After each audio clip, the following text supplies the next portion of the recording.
Tansi. Welcome to the Maskwacis Cultural College video learning tool. In this tutorial, you will learn how to cite verbal and written personal communications according to the APA's 6th edition guidelines. Personal communications can refer to information retrieved in an email, print letter, memo, a telephone or in-person conversation, personal interviews, performance art, non-archived speeches or group discussions, such as virtual or in-person class lectures, and social media posts that are not accessible to your readership because of privacy settings.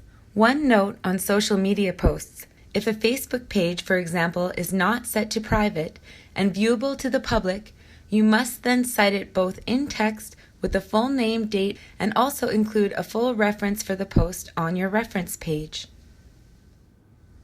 Basically, any information relayed by someone that is not retrievable by readers is considered a personal communication. Because it is not retrievable, you do not need to list these citations in your reference list at the end of your paper.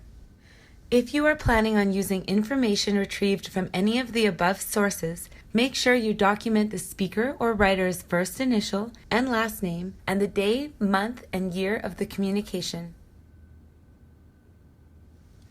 Here is an example of an in-text citation of a personal communication where the speaker or writer is not included in the text content. Note that the given name initial is always written first. There is a comma after the last name. The words personal communication are written in lowercase and followed by a comma, and then the full date with the month first, then the day, then a comma, and then the year. Note that the punctuation for the sentence falls after the citation parentheses. Another way to cite a personal communication is by including the speaker or writer in the text like this.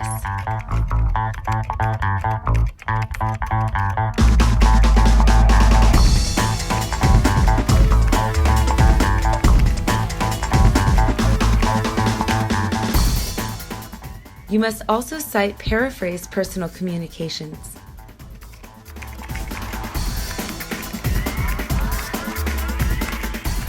Or, when the speaker or writer is not used in the text, cite the personal communication at the end of the sentence in parentheses with the author's first initial, then a period, followed by their last name, a comma, the words personal communication in lowercase, a comma, then the month, the day, a comma, the year, and the punctuation following the parentheses.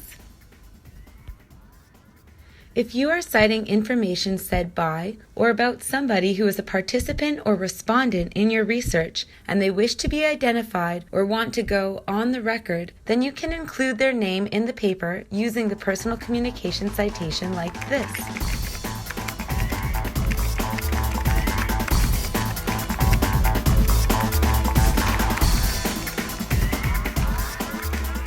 However, frequently participants prefer to remain anonymous, and so when citing them from interview or other data, it is important to protect their identity for ethical reasons. In this case, no identifying information can be included in the citation, nor are these cited as personal communications.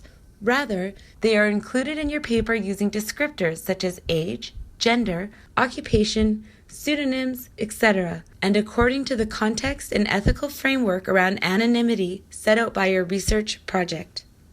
Here are some examples of how you can protect a person's anonymity when citing information from or discussing data about them. Citing a participant using age and gender. Citing a participant using gender and area of study or occupation. Citing a participant using gender and title. You can also replace names with letters, numbers, or refer to them in context of their case study in the research. Ecose. Now you are ready to cite personal communications in the APA style 6th edition.